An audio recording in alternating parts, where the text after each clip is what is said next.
Good morning and welcome to Health Matters with the Medicine Center Pharmacy. I'm your pharmacist, Paul White. We're very glad you joined us. Before we begin, I'd like to thank our sponsor, Altman Health Systems. Today, Brad and I are broadcasting from our administrative offices, and our very special guest is Dr. Odera Mbanugo of Altman Medical Group, Canton South Medical Center. Good morning, doctor, and welcome to the show. All right, thank you for having me. All right. Altman Medical Group Canton South Medical Center focuses on total health care, whether an individual patient or your entire family, treating acute and chronic health problems while providing annual physical examinations and performing tests to detect health issues early. The family practice physicians provide well child services, immunizations, sports physicals, allergy injections, lab services, and much more. We'd like to remind our listeners today our program will be available on our podcast. Just listen for Health Matters with the Medicine Center Pharmacy, and you can search that in your favorite podcast app, and please subscribe to our program. Again, Doctor, welcome to the show. Please tell our listeners about yourself and your role at Altman Medical Group, Canton South Medical Center. All right. So once again, I'm Dr. Mbanugo. I'm one of the new family medicine physicians. I've been working in this office since early, I would say August of last year. I grew up in Canton, Michigan, ironically enough, and here I am in Canton, Ohio. I trained in Midland, Michigan. Married for about 2.5 years, have a 1-year-old daughter. I'm a Michigan State fan, because that's usually a question I'll get from patients to be friends.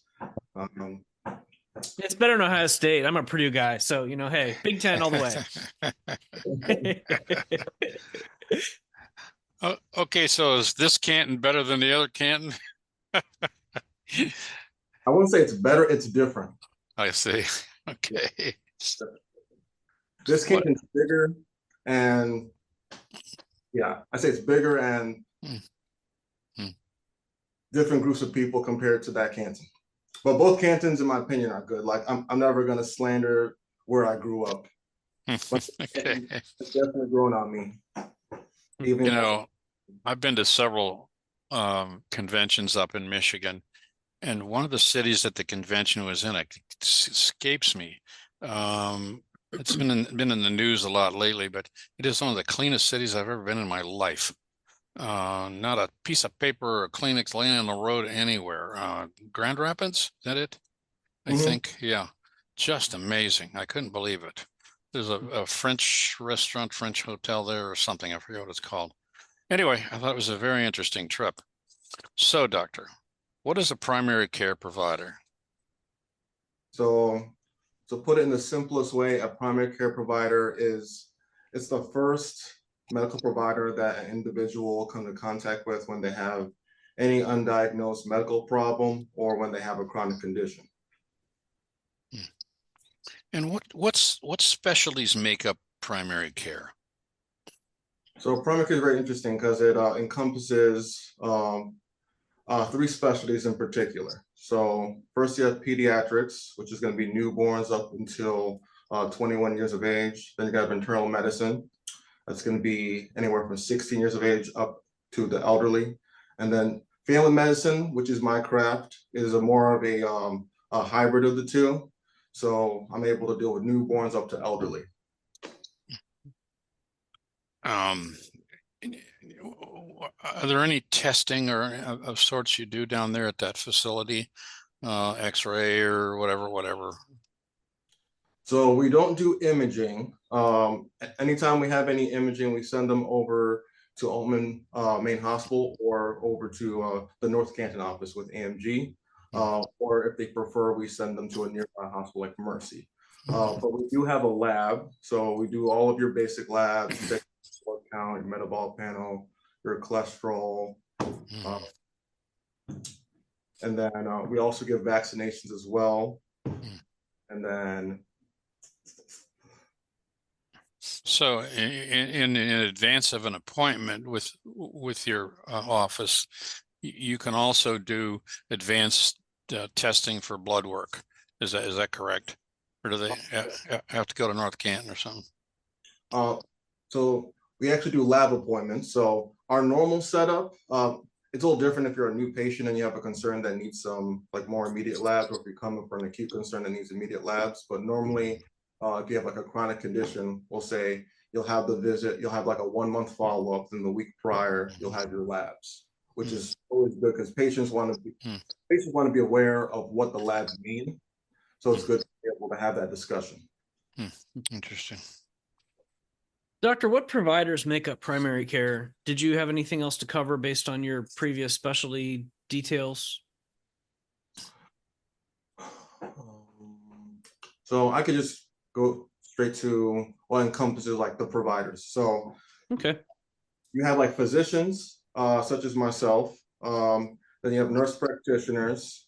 Then you have physician assistants. All of us have different training. We're doing pretty much the same job, but everyone has different levels of training, and we all kind of like piggyback off of each other.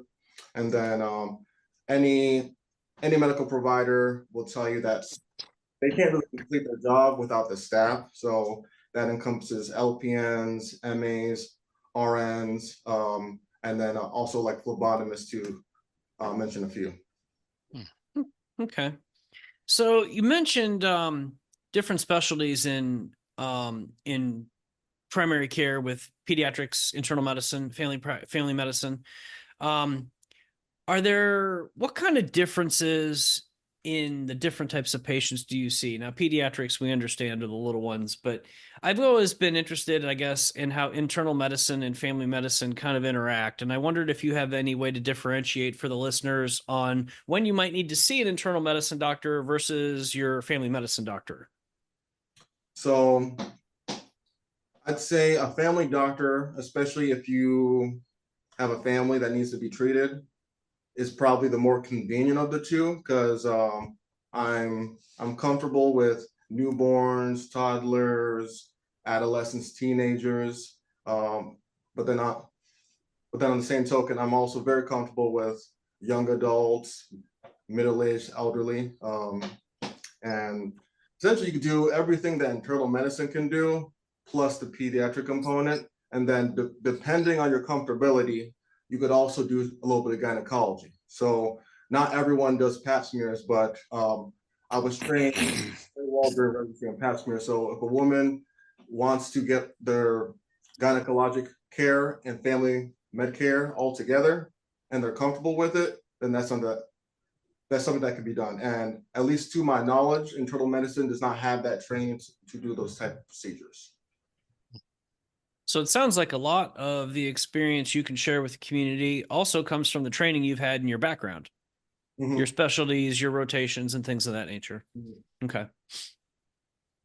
So one thing that I really want you to touch on, and I actually had a conversation yesterday with a patient in the pharmacy. We are often really surprised how many patients don't have a primary care physician. Their first line of medical care is to go to the ER or maybe an urgent care. And I wondered if you could take a minute to share how important it is to have a relationship with a doctor like yourself, to have a primary care physician. So if you could talk about that, that would be great for the community. So I'll start with one word: consistency. So it's good to have consistency in your medical care, because if you're seeing an ER doctor, even if you go to the ER once a month, the chances of you seeing the same ER provider and them actually remembering all of your medical concerns is very rare. So it's always a benefit to see someone that knows all of your medical conditions very well. And then you're also speaking of family medicine in particular, or even internal medicine, like we're very well-rounded physicians. So we're prepared to deal with all types of situations. And then we also know you on a personal level, which kind of helps to manage all of your health concerns. Interesting. I do think sometimes it helps to have that relationship, because when you build that trust, you're a little more open to share what's really going on versus being maybe embarrassed about sharing that something's going on you're not comfortable with. And I think that's hard. So, I don't think anybody wants to. I don't think sometimes people want to share what's really going on if they're embarrassed about it. And if you trust your provider, you can overcome that barrier. And sometimes And sometimes it takes one visit, two visits, three visits to kind of break that shell. Hmm. But then at least you have that opportunity. Whereas like you have one opportunity as a ER doctor, and then same token, you might not see him again. Where especially with usually like with my first visit, it's a little bit longer so that I can kind of get to know them. And before I even dive into all their medical concerns, I'll truly ask them about like, are you married? Are you divorced? Do you have children? What do you do for work? How's your family life? Because all these things, you'll be surprised how these things really affect your mental health as well as your physical health. Very interesting. So why is early detection and prevention a vital part of health? So uh, I feel believe the best form of treatment is prevention or at least early detection, because it's better to find an illness in its early stages than to wait till it's too late when the mortality is much higher or when the complications are more severe. So if I pick up diabetes in a 37-year-old versus they've been walking around with A1C of 12%, which is very high for anyone that does not know. And then I catch them at 60, and then now they're dealing with peripheral artery disease. Maybe they're going to have an amputation of a toe. They have neuropathy. It's affected their vision. Whereas if I caught them earlier and they were seeing a primary care provider much earlier in their adult life, all these would not be a problem. Then the same token goes with something like heart disease. So heart disease and hypertension, a lot, and high cholesterol, these are silent killers.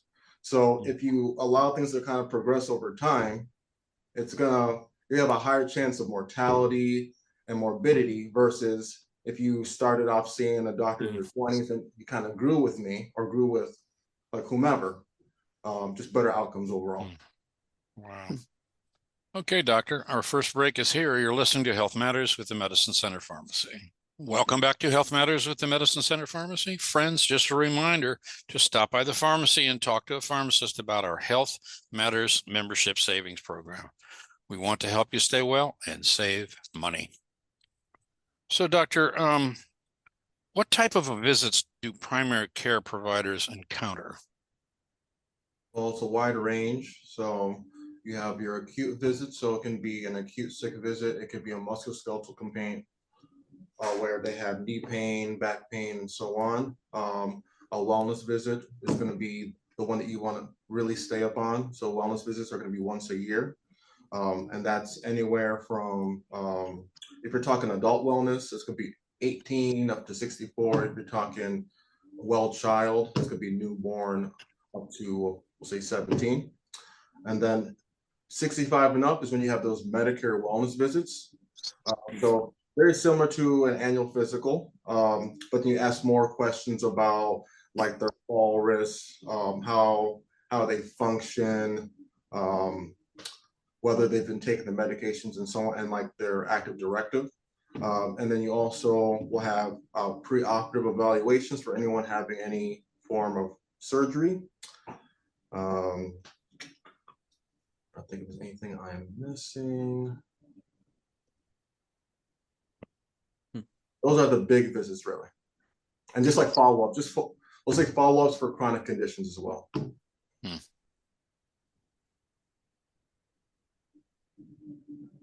Go ahead. So what is the number one leading cause of death in the U.S.? So that would be heart disease. So that's coronary disease, whether you're having a heart attack, any form of blockage essentially of your coronary vessels. Very interesting. I guess I was going to think that it was cancer or something else like that, but I'm guessing that people just don't take care of their heart. I guess they really can't do much for their heart other than not eat fatty food and and all that other kind of stuff that goes along with it. And it's just the diet of most people anymore is just incredible. So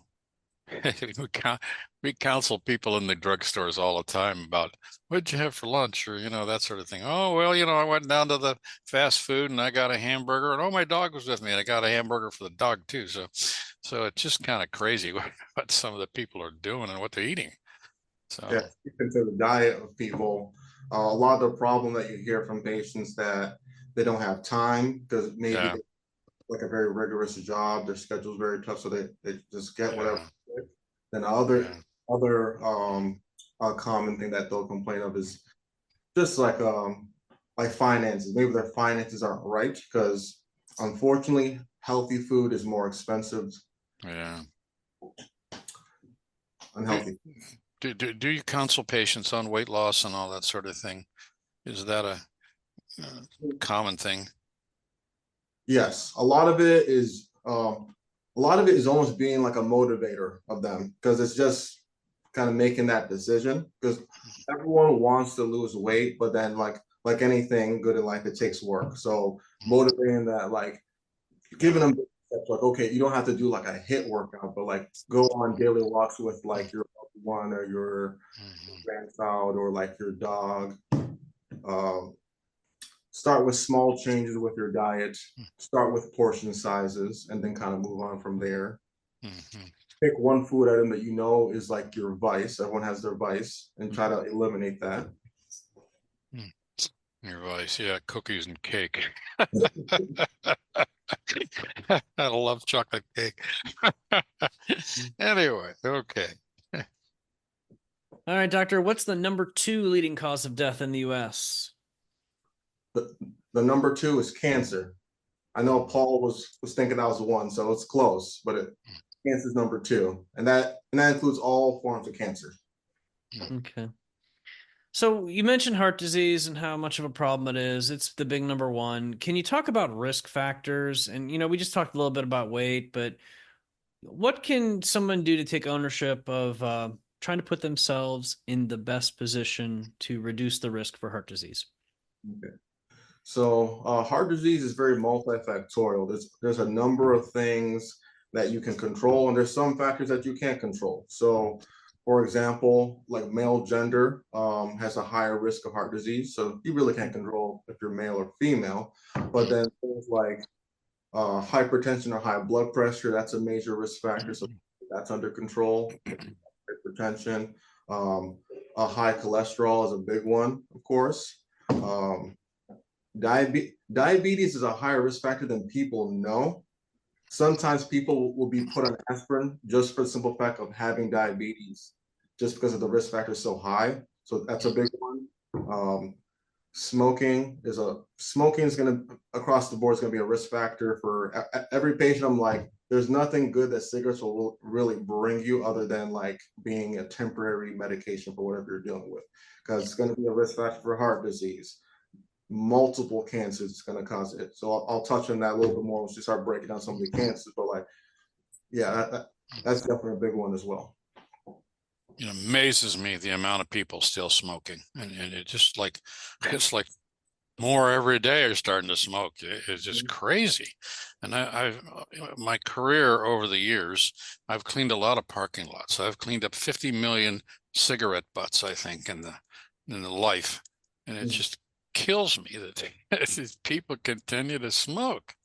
And Uh, then if people aren't smoking cigarettes, they're vaping nicotine.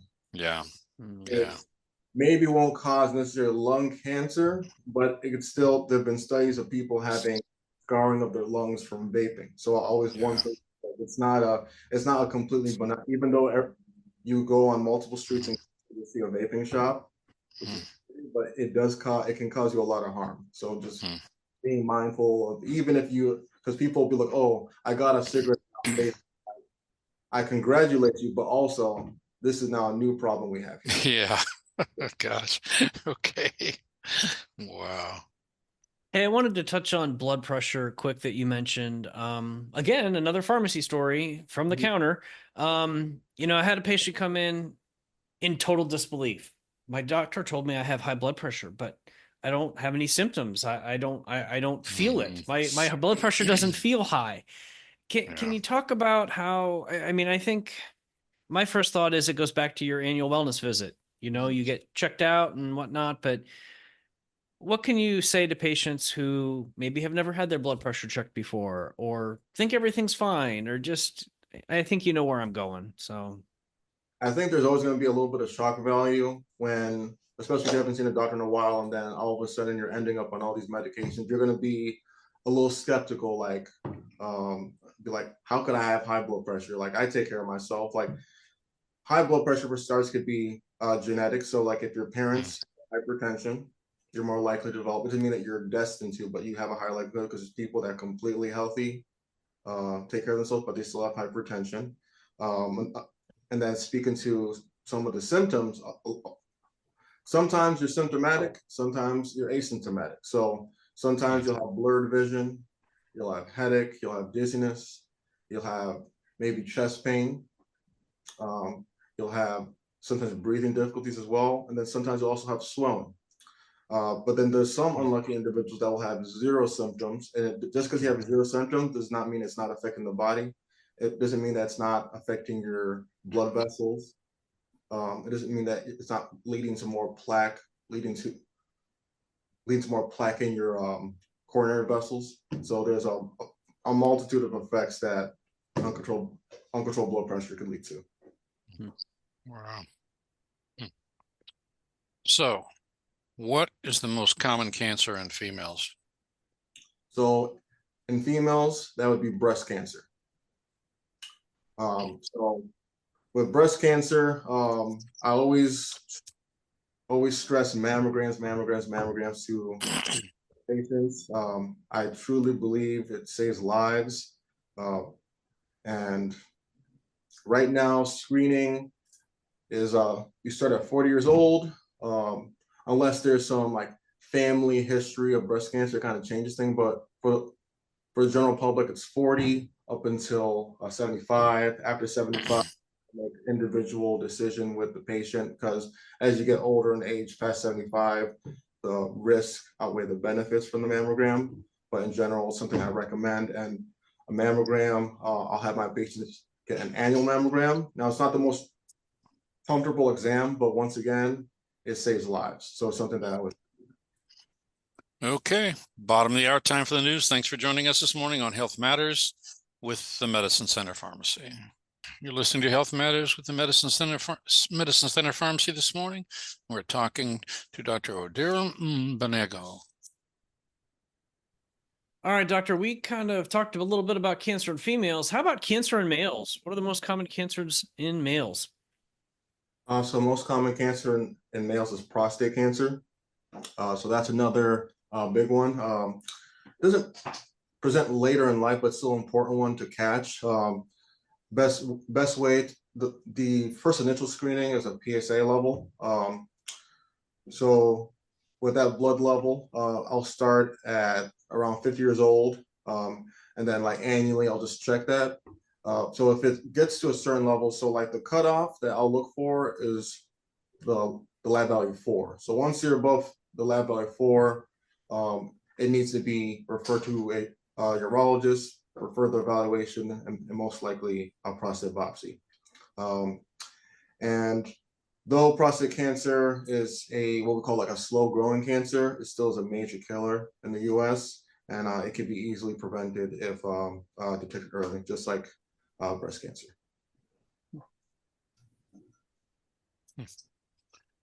Okay. How about the number one cancer related to the cause of death? We've covered the male-female thing here, but is it the same for both? Okay, so the number one cancer-related death is actually lung cancer. So that brings us back to smoking. Can often cause issues. For some people, you could have lung cancer pop up in your 50s. Some people present later in life. Some people, you'll always have that patient that was smoking 2 packs a day and they're completely fine, but you can't make decisions based on another person. So, but in general, you're gonna have a higher risk of lung cancer, COPD, of course.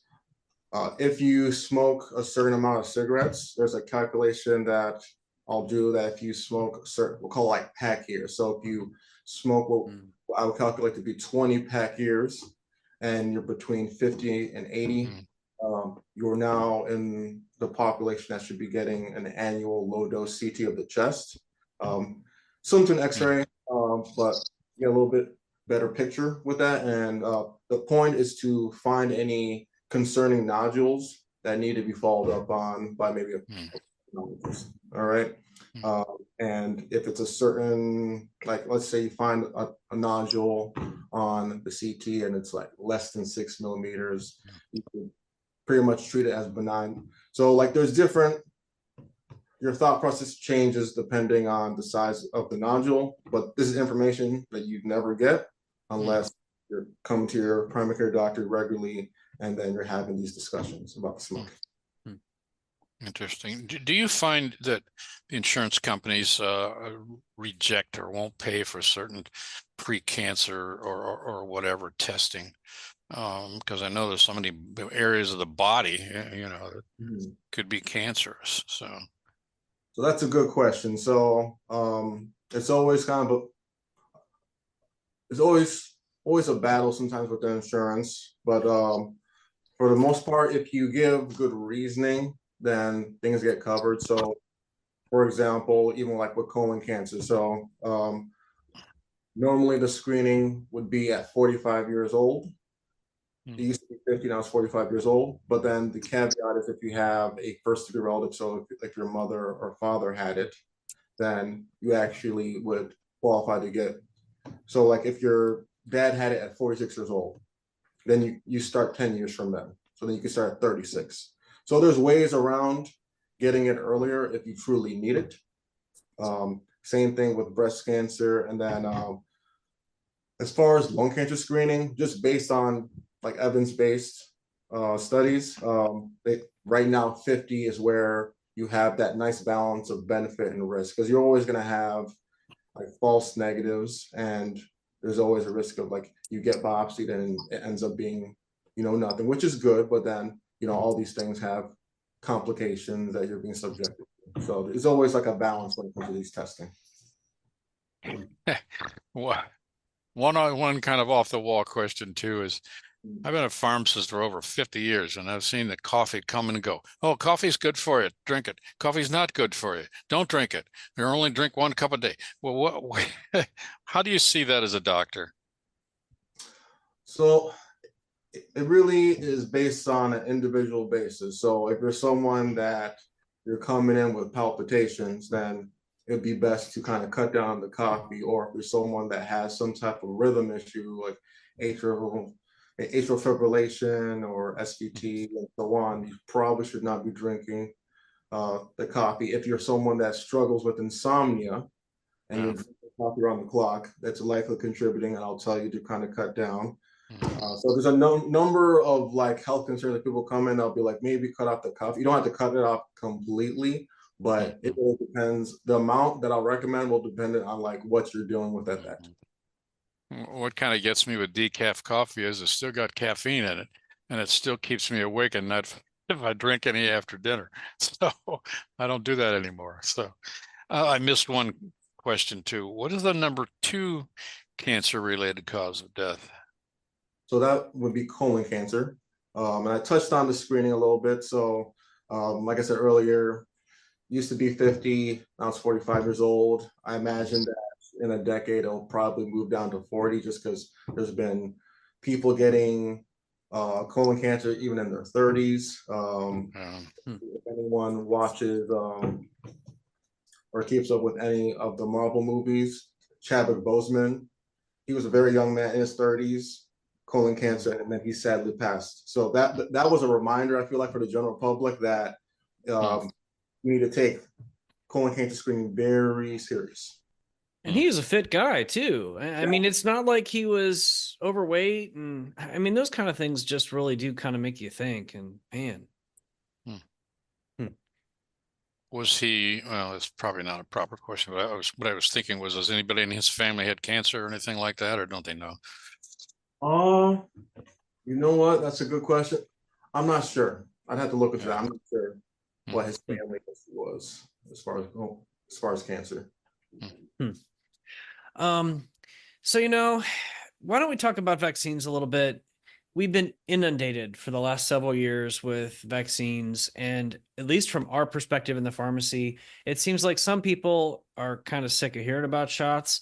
I think lately in the pharmacy, we have patients that still understand how miserable getting shingles can be. And they have friends that have had shingles and they've known how they've suffered. And that seems to be something people are interested in. But I feel like in the last couple of years, the number of people that want to get a flu shot, they're shotted out, if you will. Excuse me. Can you talk about how important it is to be able to be protected against a preventable vaccine? Yeah, so like once upon a time there was no vaccines and there was like many illnesses like measles, for example, that would pretty much take out whole civilizations, you know. Yeah. Uh, Now we don't think about these things because like it's we don't really think about it, but it's been chronically saving lives for a long time.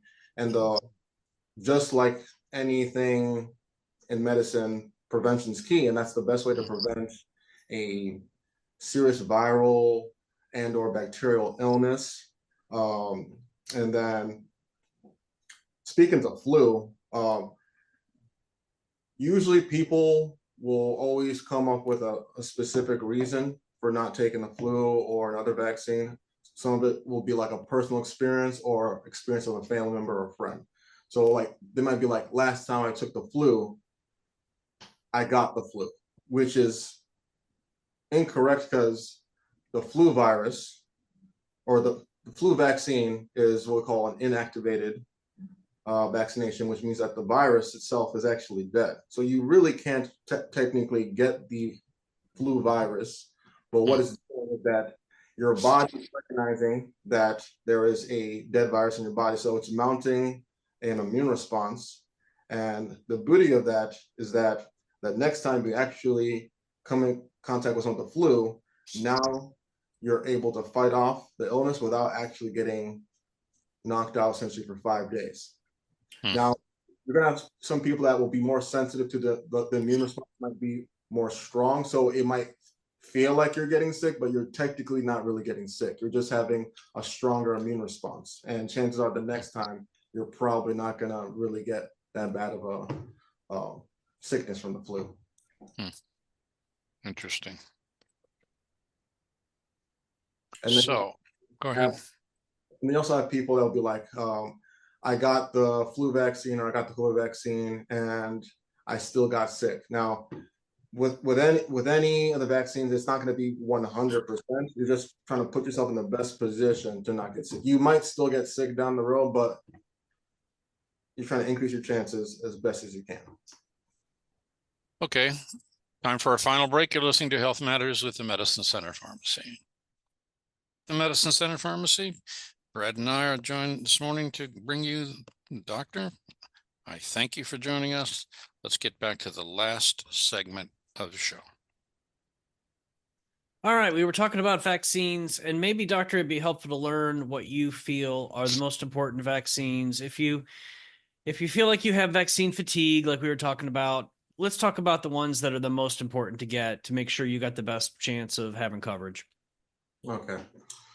So with the flu vaccine, it's not always a benign illness, and it's not for some people it's not just you have to call off work for 4 days. Some people actually get hospitalized. You get a viral pneumonia.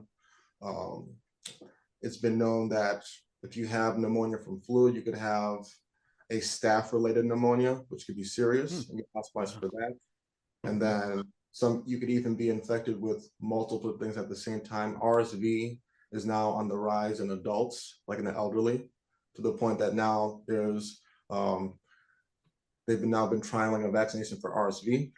And then even though things have somewhat normalized with COVID, like COVID is still causing issues here and there. So that's an important one to get. That one's the most common one where people have probably the most fatigue about it, just because like we're dealing with that virus for such a long time that people just kind of got fed up with everything.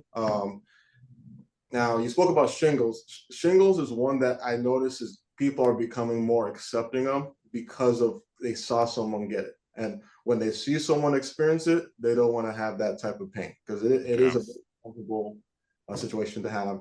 And I'll always explain to people that shingles is essentially, you had chickenpox when you were a kid, because they used to have like the chickenpox parties, and then you Okay. Okay.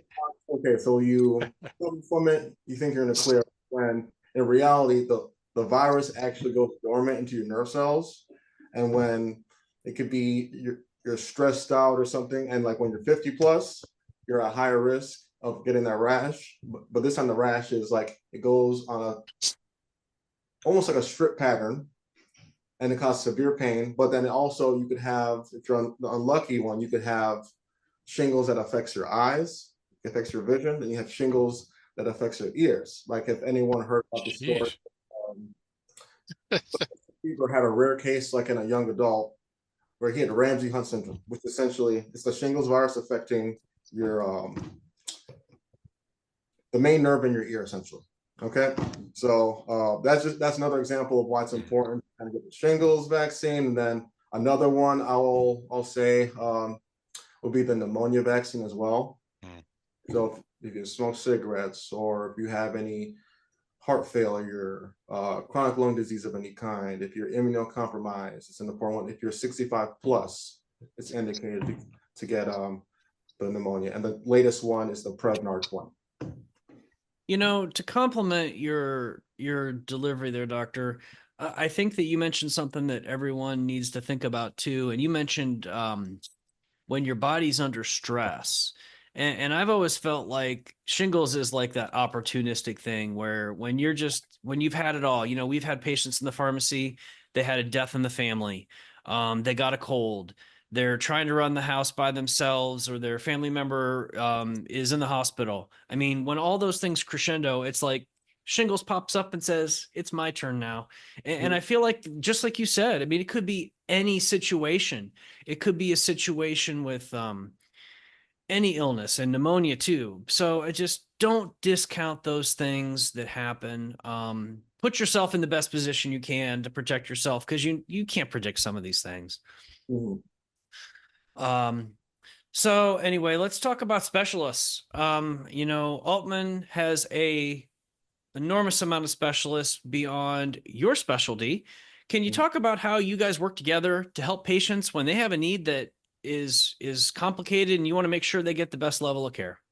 Okay, uh, so primary care in general, you're going to be essentially the quarterback. You're going to be like just coordinating care a lot, because a lot of times the cardiologist might not be on the same page as the nephrologist. Like anyone that's trained in medicine, there's always a joke of like the cardiologist puts the patient on Lasix, but then now nephrologist is pissed off because now the kidneys are going down. You know, so but that's just an example of like they could be they're focused on one thing, another person might be thinking another body system. We kind of bring it all together, because when someone comes into my office, I'm kind of taking into account everything, where normally I might start medication for this person, but I'm like, we shouldn't start it for you because it could affect this organ, or it could lead to this down the road. You know, one thing I want to touch on quick too, and I know we're running short on time because I don't want to miss anything that's important to you, but every once in a while we get a patient that comes in the pharmacy and they say, well, this doctor I went to another doctor, they put me on more medications. I don't think any doctor wants to put you on medications personally. They're trying to do what they believe is the best in your best interest as a patient. I mean, they've got years and years and years of study, and they're basing their guidance on the best practices that medical knowledge has now. And sometimes if you have more than one blood pressure medication, you have stubborn blood pressure, and they're just trying to help attack that problem from different ways. So don't be afraid to ask us, the pharmacist, you know, is there anything that's a duplication? Because we could talk about that. It happens occasionally, but so often you guys work together to find solutions for patients in the best way you can. And sometimes it means more than one medication. So I just wanted to throw that out there. But um, so doctor, I think it's important, since we're running tight on time. What are you most passionate about in family medicine? So when it because of my passion about family medicine, it's essentially getting to know the people on a personal level. I feel like unlike any specialty out there, you really get to know about like their family, their what brings them joy in life, the things that they're scared about. You're usually the first person to hear about like a death in the family, or if they're going through a bad divorce slash breakup. Um, a lot of times, though we're not a counselor by trade, you end up doing a lot of counseling where you're kind of like working them through their problems, you know. So I definitely find enjoyment in that. It's definitely very unique to our field. And then just that continuity of being able to kind of watch people progress. Like you might see someone on day one, and 3 years later, like the growth that they've shown with just their management of their care, or like maybe they lost weight over the last 3 years and they put in the work. So it's a very nice thing to be able to see. Do you have a favorite story you'd be interested in sharing about something that you felt was really rewarding to be a part of? So I always think about a gentleman that I managed when I was a resident that he had big issues with alcohol, and he was someone that I felt like everyone kind of gave up on him because he was coming into the hospital over and over and over and over again. And then I just kept seeing him like almost on a monthly basis just to kind of check in on him and kind of see how he's doing. And then over time, it was becoming apparent that he was depressed, and that's why he was drinking, and that's why he wasn't doing his diet. That's why he wasn't taking his diabetic meds. And then once we got his depression controlled, then he started taking. Then he started getting hospitalized less frequently, which is good for patient, cheaper for patient, cheaper for hospital. And then on top of that, he started taking all his medications, and then his A1C improved drastically. And that was just based off of just listening to what he's struggling with, because he didn't really have any family to really support him. So a lot of like I felt like pretty much I was kind of it for him, you know, because a lot of people gave up on him because he just was just looked at as kind of like a bad apple, just abusing the ER. And then I kind of stuck with it. And by the time I left residency, pretty much was a new man. So. And I think that story there alone personifies how important it is to have a primary care physician. I mean, you guys built trust, you worked together, and you got him to a better place. And that's awesome. Well done. Well done. Doctor, before we wrap up, could you list maybe some contact information for your practice and how people listening today can get in touch with you if they'd like to seek out care? Okay. Are you talking like the phone number, address? Okay. Yeah. Oh, okay. So my office is AMG Canton South Medical Center. We're off of Cleveland Avenue Southwest. We're right by Canton South High School. That's probably easy. Okay. Like we're right next door. So if you need to contact our office, our number is 330-484-2584. And I am me and Grace Snyder are accepting patients. So come on by. Excellent. Well, doctor, we appreciate you very much and what you do for the community and taking time out of your busy morning to share with us everything that you do at your practice and what's important to you in the community.